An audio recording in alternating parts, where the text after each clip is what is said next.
Muy buenas tardes, ya son las 2 de la tarde en punto y estamos ya en Noticias Sin Límite. Inicia prácticamente el fin de semana y se pone en el tintero los temas a discutir con los amigos en las reuniones que inician el día de mañana. Bueno, hay muchos que lo inician desde hoy. Este día, cuántas cosas pasan por la mente, la boca y en los cafés en México. Pero bien ambientados por lo que escriben los columnistas de nuestro país. Sergio Sarmiento sostiene en su columna del Reforma que si México viviera una democracia, habría sido muy difícil que los legisladores de los estados fronterizos norteños hubieran votado por aumentar el IVA del 11 al 16% en esa franja territorial. Todos ellos, señala el autor de Jaque Mate, como muchos otros del PRI, votaron por órdenes del partido a favor de una iniciativa que claramente daña a sus representados. Alejandra Barrales, por su parte, en el periódico Universal sostiene que gracias a la participación del Partido de la Revolución Democrática se logró que el paquete económico y fiscal para el año 2014 no considerara gravar el IVA a alimentos y medicina como muchos daban por hecho. Ahora, pasado el trámite legislativo y con un claro sentido de oportunismo, no ha faltado quienes pretendan minimizar e incluso desconocer ese logro histórico de la izquierda. Señala que la bancada en el Senado actuó con congruencia y bajo los principios de la izquierda. Por su parte, Jesús Zambrano Grijalva se pregunta en su artículo en el Universal quién realmente agrede a las clases medias y asegura que figuras del panismo que esgrimen falacias y se escandalizan por supuestos ataques con las clases medias dan lo que dudó se haya preocupado en los 12 años de sus gobiernos panistas. El senador Manuel Bartlett analiza en el Universal que la reforma hacendaria aprobada por el Congreso no es una reforma social, carece de un plan para el destino de los nuevos impuestos y para redistribuir la riqueza. Busca legalizar la desnacionalización del petróleo, la focalización, exclusión de derechos sociales, gravar más a los trabajadores, a las pequeñas y medianas empresas y a los sectores medios de la población con énfasis en la persona física, dejando intactos los privilegios a los grandes contribuyentes. Carlos Loret de Mola, por su parte, apunta que los partidos políticos regresan a sus antiguas posiciones. Ante la negación de la reforma, los perredistas se levantaron de la mesa de negociación de la reforma y denunciaron acuerdos en lo oscurito entre el PAN y el mal gobierno. Ahora le dicen mal gobierno. Los panistas se volvieron a poner el traje de oposición moderada y leal que rechaza medidas radicales como abandonar las sesiones. El peñanietismo apuesta todo a aprobar la energética y se vale de otra tradición muy arraigada en el PRI, ni izquierda ni derecha, simplemente pragmatismo. Al final, señala el columnista, se aprobarán y se promulgarán las grandes reformas anunciadas, no importando si se aplican o no se aplican.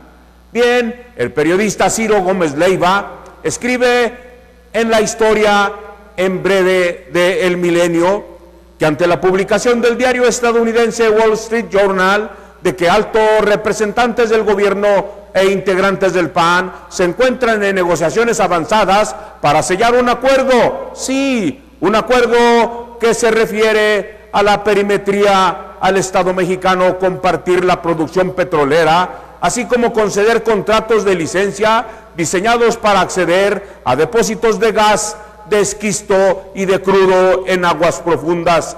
Después de que el PRD se levantó de la mesa de negociaciones y ante el desmentido del PRI y del PAN, desmentido categórico que, sin embargo, abre muchas dudas. De esto y de otras cosas se hablará en este fin de semana. Mientras tanto, Noticias Sin Límite tiene este jueves 2 temas para comentar con ustedes. El primero es sobre Venezuela y el avión de matrícula mexicana inmovilizado en aquel país. Veamos, México pide a Venezuela información sobre el avión interceptado. Sí, el avión que dicen ellos inmovilizan cerca de la población de Buenavista, de El Meta, en el estado occidental de Apure, cerca de la frontera con Colombia.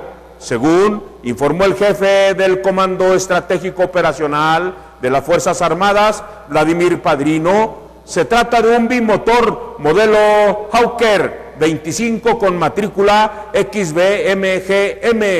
México, la Cancillería de México anunció hoy que ha pedido a las autoridades venezolanas el esclarecimiento de informaciones sobre el incidente que tuvo esta aeronave con matrícula mexicana con aviones militares de aquel país. Así, el comunicado no detalla la matrícula ni el modelo de la aeronave. Añade que a través de la Embajada de México en Caracas emitió una nota diplomática en la que se solicita el esclarecimiento de los hechos en estricto apego al derecho internacional. Maduro dice: derribamos aviones ligados al narcotráfico. El presidente de Venezuela afirma que su gobierno ha destruido cerca de 30 aeronaves vinculadas con el tráfico de drogas desde el 2012. Asegura que los operativos están dentro del marco legal y la defensa del espacio aéreo de su país. Durante un acto de gobierno transmitido en cadena nacional, Maduro afirmó que la normativa aprobada en mayo del año pasado ha permitido combatir con todo al narcotráfico. Que sepa el narcotráfico internacional que a partir de hoy cualquier nave que entre a Venezuela va a ser conminada a aterrizar en paz y si no, va a ser derribada por la aviación militar venezolana. Así les dijo Maduro, mientras vincula con el narco al avión mexicano derribado. La Secretaría de Gobernación de nuestro país asegura que la aeronave mexicana fue incendiada cuando ya estaba en tierra. Entonces, el resumen: una aeronave mexicana privada con la matrícula XBMGM fue derribada en territorio venezolano el pasado lunes 14 de noviembre, invadió el espacio aéreo del país. De acuerdo con la información del sitio de noticiero venezolano Aporrea.org, el avión tiene registro oficial en la ciudad de Monterrey, Nuevo León, de nuestro país. El secretario de Gobernación, Miguel Ángel Osorio Chong, informó que han solicitado al gobierno de Venezuela los datos que aclaren el derribo de la aeronave con matrícula mexicana allá en su país sudamericano. Durante la conferencia de medios que ofreció al término de la reunión de seguridad allá en la zona sureste del país el día de ayer, el titular de la Secretaría de Gobernación apuntó que hasta donde les han informado, el gobierno de Venezuela pidió a los tripulantes de la aeronave bajar la misma y cuando lo hicieron procedieron a incendiarla. Así las cosas. En otro tema a comentar dentro del noticiero Sin Límites es lo referente a Rafael Caro Quintero. Sí, aquel que saliera libre después de haber cumplido una parte de su condena. Pues resulta que la Suprema Corte revoca la libertad a Caro Quintero. Con esta resolución, el expediente de Caro Quintero regresará al Tribunal Colegiado en materia penal del Tercer Circuito allá en Jalisco para que revise las pruebas contra este capo, así dice la nota. La primera sala de la Suprema Corte de Justicia de la Nación votó a favor de revocar el amparo concedido a Rafael Caro Quintero para obtener su libertad en agosto pasado. Con esta revocación, de esta forma, dejan sin efecto la concesión de un amparo de un tribunal federal allá en Jalisco a Rafael Caro Quintero en el caso del asesinato del agente de la DEA, Enrique Camarena Salazar, y del piloto Alfredo Zavala, dado bajo el argumento de que las víctimas no ostentaban ningún cargo diplomático, por lo que en agosto pasado se ordenó la inmediata libertad. 4 ministros, 4 votaron a favor de declararla inválida la fundamentación jurídica del Tribunal de Jalisco y un voto en contra, el del ministro José Ramón Cosío. Recordemos que el tribunal otorgó el amparo porque consideró que el homicidio de Camarena Salazar debió ser juzgado en el fuero común y no en el federal, y Caro salió libre el 9 de agosto pasado. Caro Quintero había sido sentenciado a 40 años de cárcel por el homicidio precisamente de Camarena, pues en la legislación vigente del 85 no se podía imponerle una sanción mayor con base en el artículo 25 del Código Penal. Allá su condena la inició y solo cumplió 28 años de prisión. Ayer se dio a conocer que Estados Unidos ofrece ya una recompensa de $5 millones por información que lleve a la captura de Rafael Caro Quintero. Se trata de la mayor recompensa que ofrece ese país por los narcotraficantes más buscados en el mundo. Caro Quintero es acusado de secuestro, tortura y asesinato del agente de la DEA, Enrique Kiki Camarena, allá en 1985. Para Estados Unidos, Caro Quintero es un fugitivo de la Corte del Distrito de Estados Unidos en California por los cargos de homicidio doloso, secuestro grave, entre otros cargos criminales. ¿Y cuáles eran los delitos impugnados a Caro Quintero? Eran como unos 6 o 7.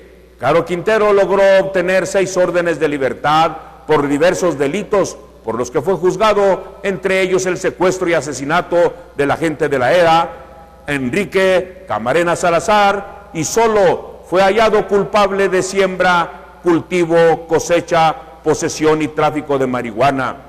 El primer tribunal colegiado en materia penal compurgó las sanciones impuestas por delitos contra la salud y sobreseyó el de privación legal de la libertad en la modalidad de secuestro y homicidio calificado cometidos contra Camarena Salazar y de Alfredo Zavala Avelar. Asimismo, se le sobreseyó por el delito de homicidio calificado y perpetrado también en perjuicio de Albert G. Radelat y John Clay Walker en 1985. También se decretó el sobreseimiento en el proceso por el delito contra la salud en las modalidades de siembra, cultivo, cosecha y posesión de marihuana cometidos en el 84 en los lugares denominados como Los Juncos, el Rancho Montesco, respectivamente localizados en los municipios de Coyame y Julimes, en Chihuahua.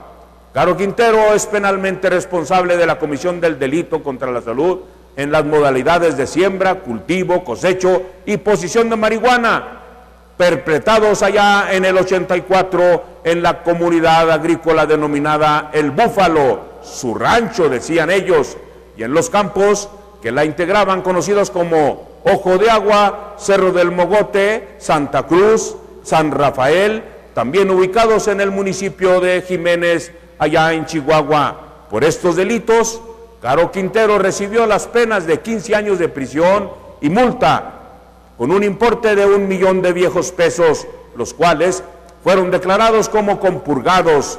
Así las cosas y así requieren de la inserción. Y en este último momento nos dice que nuestra Secretaría de Gobernación lo que más le apura es quienes iban manejando el avión que tumbaron allá en Venezuela, y por eso insisten en que nos den los datos el gobierno venezolano. Y con esta nota, vámonos a un espacio Contacto Hoy para darle a usted las notas de lo que sucede en Durango. Siga con nosotros.